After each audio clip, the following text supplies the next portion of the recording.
Absolutely. It's a little sticky because I had to remove the thing. Hey, do you want to give an opening statement or just go straight to questions? What have most people done? Honestly, it's 50-50. I'll give it. Okay. You can have it. Okay, we are ready for Alabama coach Nate Oats, and he will start with an opening statement, and then we will take your questions. It's good to be here. It's good to be back. It's first media day since my first year, so things are looking like they're back to normal, which is great. We're looking forward to the year. We've got a good young group. We've got a lot of new faces. We've got 12 kids on scholarship. Only 4 of them ever played a game for Alabama before, and Quinterly's out until maybe SEC play sometime in December with an ACL. So we'll have 3 guys that have ever played a game for us suit up for our first game. That's Darius, Charles, and Noah. What that means. We've got eight new faces, 4 freshmen. The other ones are all transfers. Need a lot of production out of the new faces. So I think you'll see some maybe at the beginning of the year there may be some games we're a little inconsistent. I think we've got a lot of room for growth, and we're looking to try to be peaking at the end of the year. So may go through a few growing pains early. We've got a tough non-conference schedule to get us ready, but we're looking forward to it. So I'll open it up for any questions. Yes, you guys. Coach, since the trip to Spain and France, how have you seen your team grow, and what did you get out of the secret scrimmage against TCU? So since the trip, we've been able to do a lot more. We got a head start being the 10 practices in the summer and the games over there, but been able to put a little bit more in. I think certain guys that maybe didn't play as well as they thought on the trip are been a little more motivated, been in more. So we've been working. The scrimmage with TCU, I believe they've got the most production back of any high major team in the country. So, they had a couple 6-year guys and a lot of real veteran guys. So we had a lot of young guys. Charles and Amari have some minor injuries, so we held them out of that scrimmage. They'll be fine, though. So, when you took those 2 out and Quinterly out, there's 3 guys that, potentially could be starters that didn't play. So we're playing a lot of really young players, and I think it was a welcome to high major basketball from some veteran guys. First half was a little rough, and then the second half we played a lot better. Brandon Miller was really good in the second half, but that's why we do it. We strategically schedule who we schedule, and I think we did it for a reason. I want our guys to play against tough teams, whether it's the non-conference, the preseason scrimmage, and all that. So we'll be better for it, though. It's good for us. Back here to our left. Coach, the media put out that you guys were 5th in the SEC. I was wondering, with all the question marks that you talked about in your opening statement, is that a fair assessment going in, or do you see your team, or do you look at that stuff at all? You know what? I did happen to see that on the drive down here today. I mean, it doesn't really matter what they put you at preseason. It matters what happens once the games start playing. So I think our potential is there to be one of the best teams in the SEC and challenge for title. Now, potential doesn't mean a whole lot if you don't get any production out of it once you start playing games. So we're excited about our team, but we've got a lot of work to do. So, I do think you'll see a lot of growth from us non-conference up until conference just because of our youth and inexperience. And, I think a lot of those freshmen will get a lot better, more so than a guy that's played 4 or 5 years. Shoot, you got with the COVID deal now, you've got kids playing their 5th year. We got one of them, Dom Welch, and guys are in their 6th year. If they had a redshirt year, and with the COVID year, they're in their 6th year of college basketball. There's just a lot of veteran guys out there, and I think you'll see a lot more growth with some of the freshmen who haven't played college basketball before. So hopefully that happens for us. Right here, and then if you would pass it behind you. You mentioned a few weeks back about if guys aren't going to guard, they're not going to play. How have you seen guys responding to that and also just improving defensively? Yeah, I think that they've got it up here. We need to see, it being fleshed out on the floor. TCU was the first time we played somebody else. And we've got some work to do on that end. TCU put a little pressure on our young guys on the defensive end. Some guys need to take some more individual pride in their individual defense. But In practice, I think our guys are playing hard against each other. I think they know it. I think the biggest way they'll see it is the first game when we've got, plenty of guys healthy and minutes are distributed accordingly. And if you can't guard and you're not going to guard, your minutes are not going to be what you'd like them to be. So that's, I think that's the first time they'll really be able to see. But I think guys are working to try to make themselves better defenders in practice right now. Right here, second row. Kyle Tucker, The Athletic. Along the lines of your overseas trip, what are your thoughts on the proposal for summer basketball every year, and also one of the other big ideas right now, expanding the NCAA tournament field? The summer basketball, I think, would be great, to be honest with you. I mean, they let us work our guys out. Your guys are on campus. I don't know of any high major team in the country, mainly any Division I team that doesn't have their players on campus all summer. So if we're going to have them on campus all summer, I don't see why we couldn't play. I mean, there's a lot that goes into it, but most of the other sports, softball, they have fall softball, baseball has fall baseball. I believe volleyball has games when it's not their season. So it's not like it's something new for an NCAA sport to allow teams to play games when it's not in their competition season. So I think, and Cal Perry's kind of brought this up a couple of years at our meetings, and he's got a good point. There's a huge void of sports on TV in August. I mean, there's no NFL yet. College football's not going. NBA's not going. Major League Baseball hasn't started their playoffs yet. Like that, I don't watch any sports in August. I mean, the NBA's got the NBA Summer League, which I watch. I don't know how many of you watch, but I like watching it. So there's something going in July. It'd be nice if we could do something. They propose it, whether it's August or whatever. I think it'd be great. And then expanding the NCAA field, that's going to be left up to people above me. I mean, I don't have an opinion one way or the other. I do see every year I get on KenPom and go to the bottom, it seems like there's more and more Division I teams, 300 and whatever, 63 there is now. I mean, the Division I's growing, so maybe with the growth of Division I, and I don't know how many leagues, and I mean they expanded it a little bit. It'd probably be fairly easy to expand it a little bit more. I don't know how big they're expanding it or talking about expanding it, but it'd be more TV revenue. I'm sure there's more NCAA tournament games, which are huge for TV. So I'll let that be decided by some other people. But the summer thing I think would be great. I mean, we in my opinion, we've got way too much practice against ourselves, whether it's all summer, all fall. I mean, we get 6 weeks of practice, and you can only have 2 competitions, scrimmage, exhibition, whatever, against somebody else. I mean, I go to NBA training camps. They've got first day of practice, and they're playing a game that same week.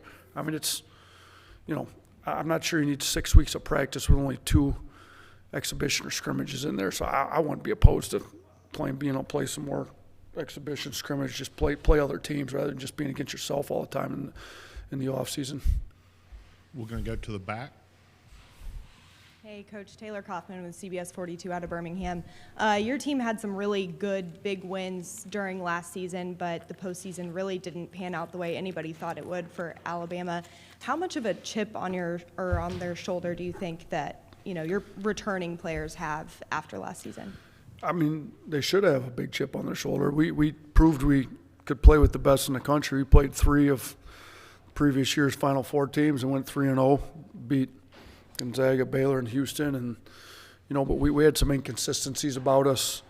We had some injuries late in the year. Obviously, Quinterly blowing his knee out less than 3 minutes into the first round of the NCAA tournament game didn't help anything. But even before that, we weren't playing our best basketball come March, which that was my 7th year as a Division I head coach, and typically most of my teams have been peaking at the end. We won 3 out of 4 MAC tournaments, and we won the SEC tournament, the only one that we were able to play in, our second year up until last year. But we definitely were not playing our best basketball. So it's, that's one of our goals, is to try to be peaking at the right time this year. Let's not peak in December and January. So, we've got to be strategic with how we manage player loads, all that, practice and all that. But lot of it's more mental, just like you said, having a chip on your shoulder, wanting to prove something. So I hope, we really only have 4 guys that played a game here before, and I think they all have something to prove. I mean, Quinterly was the only one that played significant minutes on the team that won the SEC championship. So, and he, kind of went out on an injury. Now he's got something to prove he can get back to the same place he was before his injury. So we've got a lot to prove this year. Right here, second row. Nate, right here. You talked about the number of new players, newcomers. How have you seen the chemistry work out with everybody coming together with a kind of a new look team? I think we've got a really good group of guys. I think they really want to see each other do well. I like the chemistry. Now, we haven't had to play many games where guys don't get the minutes or shots or whatever that maybe they envision. So it's a lot easier to have great chemistry in the middle of October than it is the middle of February, January. But so far, I think they're good. I mean, going on a foreign trip, they hung out a lot. You see guys wanting to spend time with each other. You see them in the gym together on their own. Like when it's not required stuff, they're kind of getting in there with each other. So I like our group. I like the chemistry. I think we've got good guys that way, and hopefully it continues throughout the year when times get a lot tougher and guys personally face some adversity, whether it's an injury or not playing that much, and can they still continue to cheer their teammates on when they personally aren't getting as much done this year as maybe what they would have thought. Right here. Hey, Coach. AP Stedham, WHEP. Coach, how many metrics are important to you? And then let's say name 3 that must change for you this year to have a good team. Yeah, I mean, we look at a lot of different metrics. I think if you're talking about important ones to us, or our shot selection, where we're getting our shots from, it's a big one. Where the opponents are getting their shots from is a big one. Defensive and offensive rebounding percentages, which would lead into one of the things we need to improve is defensive rebounding percentage, and then your turnover rate's a big one too. So, and I think our defense efficiency in year 2 was, I think, 3rd in the country. I think we were 92nd last year. Our defensive rebounding's got to get better. Our turnover rate on the defensive end and offensively have to get better. We got turnover less, and we got to somehow force teams to turn it over a little bit more. And then the other big one that's got to change this year has got to be our three-point percentage. I mean, we take a lot of threes. We didn't shoot it great last year. That three-point percentage has to come up, and we know it. We've recruited to it. We went to the portal and got some shooters out of the transfer portal, and we need some guys playing in games that can make shots. In the back here. Coach, having so many newer faces on this year's team, how might does that make it easier to wipe the slate from last year's NCAA result, or how might that change expectations? You know what? The guys that have come in, we've got eight new players. One of them, Namari, was with us last year. He just couldn't play because of the injury. I think they were all pretty invested in our program, most of them, because they knew they were coming, could sign with us early. I think they were upset about it, to be honest with you. I think most people in the program are pretty upset with how we finished. I mean, we finished on a 4-game losing streak. With all the great wins we had, we 3-game losing streak. They still give us a 6 seed in the NCAA tournament.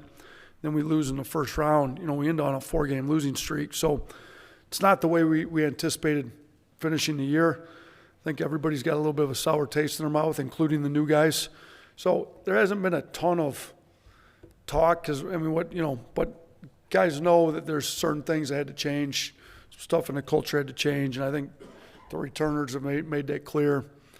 They've said we're not going to have certain things this year, and I think so far they've done a pretty good job holding the new guys and themselves both accountable, and we're looking to have a little bit better NCAA tournament, SEC tournament finish than what we did last year. Back row. Hey, Nate. Bob Holt, Arkansas Democrat. Is that how you doing? Man, we got to get the Packers straightened out. Hey, we sure do. 3-3 ain't where we're supposed to be, is it? Losing to the Jets that ain't in Lambeau, that ain't good.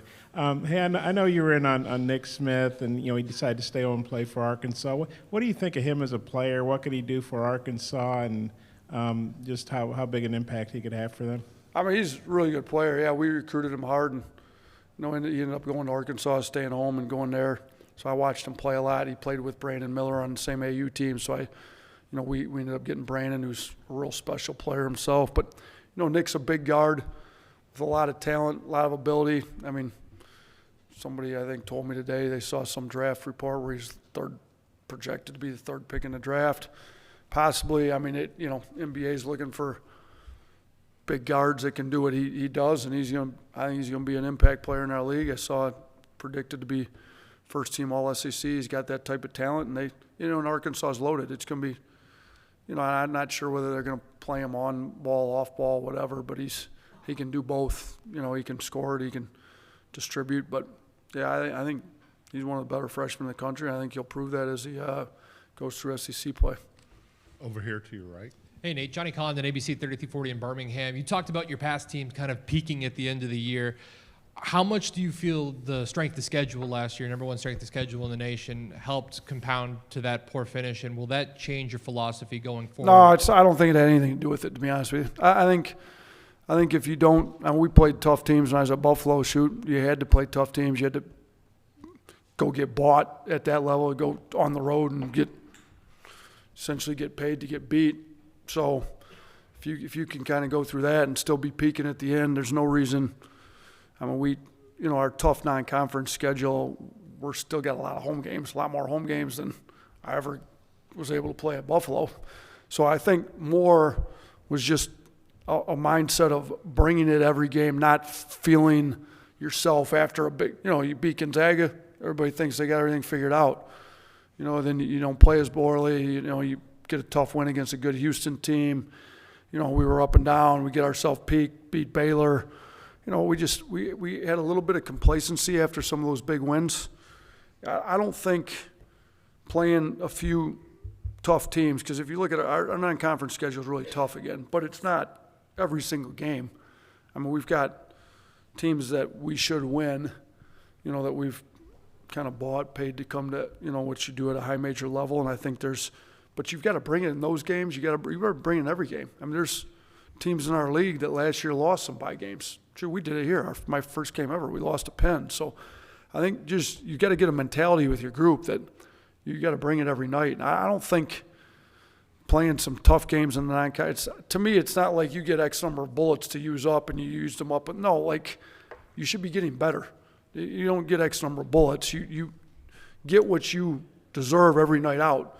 And when you bring it every night out, you're going to play well. When you decide you don't have to play very hard because you think you're a lot better than this team, you end up doing what we did, and that's why, in my opinion, we didn't peak at the end.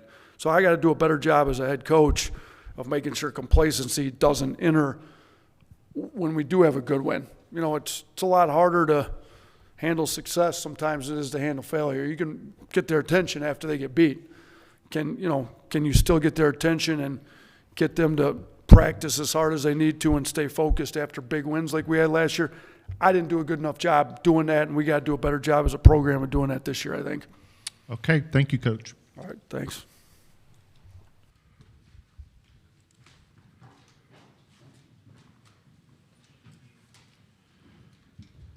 The Alabama players will be taking